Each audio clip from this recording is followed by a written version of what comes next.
Hi guys, welcome to Berwick Mitsubishi. My name's Jamie and today we're going to do a walk around video on this 2015 SSV Redline Commodore. Now starting off the front, you can see that you have the iconic Holden badging in the middle with that nice blacked out grille with the chrome garnishes around it as well. Now this being Series 1, you still do retain the fog lights down the bottom, and then of course next to it you have your daytime running lights with your front parking sensors color coded on the front as well. The front of the vehicle does have a couple stone chips here and there, but again, being a 2015, nothing too inconsistent for the age of the vehicle. We'll come around now and we'll take a look at our first alloy wheel. Now this wheel does present in really good condition. There are minor marks here and there, but again, being a 2015, nothing inconsistent. You have really good tyres on this vehicle too. So on the front of the vehicle you have RE003s, and they got really good tread left on the front of those too. Now down the side you will notice we do have this vent here. Now this vent doesn't actually do anything, it is there just for style. Also has the indicator integrated into that side vent as well. Color coded exterior mirrors and door handles. Now the door handles do have the keyless entry on them, so as you will see now I can open the car. Just to lock the car you click that button again and you can't unlock, and you can't open the car. Now working down the vehicle you will see the paintwork's in really good condition. You also notice that the windows have been tinted too, so you will save yourself a bit of money there as well. Now coming to our rear wheel, this wheel again presents in really good condition as well. There are a couple minor marks on the wheel itself, but again 2015, but brand new tyres on the back of the vehicle too. Your fuel filler cap is on the driver's side. You will notice it will not open when the car is locked. Coming to the back of the vehicle now, where you will see your tow pack has been fitted. You also see it does have a Walkinshaw badge. The reason for that, we do have the twin exhaust down the bottom. That is a Walkinshaw exhaust. I will just open the boot real quick. Pop it open. As you can see, being a Commodore, they're known for having their massive boot space. We'll also show you under here real quick. Full size alloy wheel as well. Doesn't look like it's ever been used. And then if you're wondering what this little compartment is here, the battery of the car is actually in the back, so you can still jump to start the car from the front, but the battery is in the back. Now we'll work our way around the passenger side, where again we'll stop at our second wheel. This wheel is probably the best out of them all. Absolutely no marks at all. For being super picky, one little stone chip just here, but other than that, does present really well, and of course brand new tyre on the back of there as well. Now again, the paintwork presents really well. Again, if I'm being super picky, is just a minor mark here. I believe it would buff off, so you wouldn't be able to see it.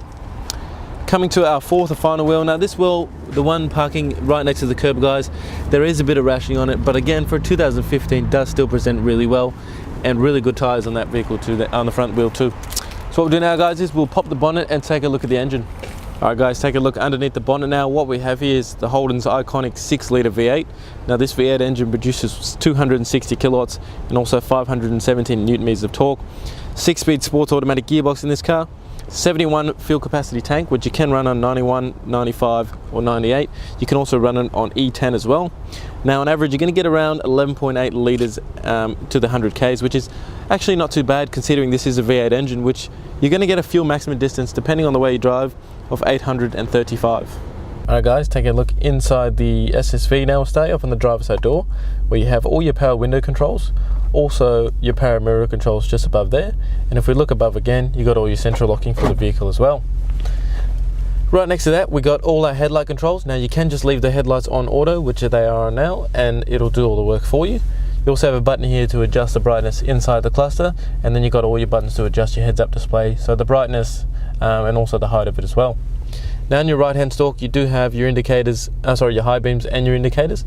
You also have a menu button here that just flicks through the screen in here to flick through a couple of different options. And on your left hand stalk you got your windscreen washers and also your windscreen wipers.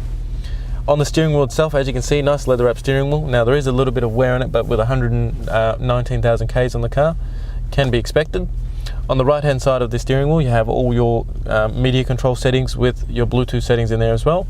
And then on the left hand side you have your speed limiter, cruise control, you have your lane departure warning, and also your front end mitigation warning as well. There are paddle shifts on this vehicle too, so if you do want to shift the paddles, if you do want to shift the gears with the paddles, you can do that as well.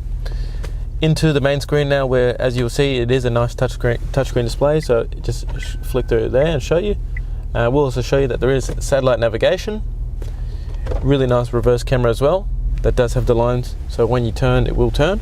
Now if you don't like the reverse camera, you can go straight into park assist and it will just use the sensors themselves. Also has AM, FM radio, USB, AUX and Bluetooth as well.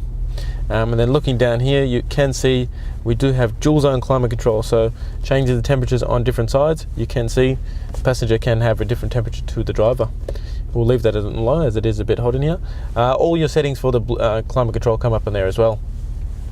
As I said before, your 6-speed automatic gearbox. Now if you do want to use the paddle shift, you can put it into what they call sports mode, which will come up in here and say sports mode on, and you can actually use the paddles to shift through the gears. Putting that back into park, you also have your traction control button here. Also this button here, the car will actually parallel park itself, so if it has a right amount of distance between the car in front of you and behind you, it can parallel park itself. And then a button to turn off the reverse parking sensors. Your electronic handbrake, can't get the words out of my mouth, so up is on and down is off, so just as you will have to have your foot on the brake though to turn it off and on. 2 cup holders. Now inside the center console here, you do have a 12-volt socket, USB AUX. Now if you're wondering what this little slot is in here, if the key and the batteries to go dead, obviously this being a push button start, you wouldn't be able to start the car. So you just chuck the key in here and it's just like putting the key in the ignition, you're still able to start the car. You also notice that there are these nice little rivets through here. So if you are charging your phone and you have the wires coming out, if you are to close the center console, the wires won't get squished and you won't ruin your center console either. Now just get the camera person just to flick through the interior, show you the condition of the vehicle. As for 120,000 Ks, it does present really well inside the car. While she's doing that, we'll quickly show you, sorry, not while she's doing that, well, when she's finished doing that, we'll quickly show you that there is a fully functioning sunroof too, so I'll leave that closed to show you, sorry. So pulling that back, we'll pull the blind back automatically. So as you can see, works really well. Now closing it, you will have to get the blind yourself and physically close it yourself as well. What we'll do now, guys, is we'll jump outside the car and we'll wrap up the video. Guys, now I did say I would jump outside, but quickly jumping back inside the car, we'll just take a quick look at the service history. So as you can see, really good service history with this vehicle: 3,000, 18,000, 30,000, 44,000, 60,000, 74,000. Now this guy, he must have had handwriting like myself, because you cannot read the kilometers at all. So either he had a struggle with the pen, or I don't know, something happened. So it was service end, I don't know the exact Ks though. And then the next service was done at 119,000, now 118,000, sorry, and that was done by ourselves here at Berwick Mitsubishi. Guys, thanks for taking the time out of your day to watch the video on the 2015 SSV Redline. As you can see with the interior and the exterior condition of the car, it does present really well. So please give us a call on 9907055. Just before I go, this car will also qualify for a premium mechanical protection plan. Now that's going to give you 5 years up to 200,000 kilometers of mechanical and electrical protection. It's also going to give you 10 years of roadside assistance as well. Now it is an additional cost, which if you are using our in-house finance, we'll only adjust your payments by a couple of dollars a week. So again, give us a call, 9907055. My name is Jamie and thanks for watching.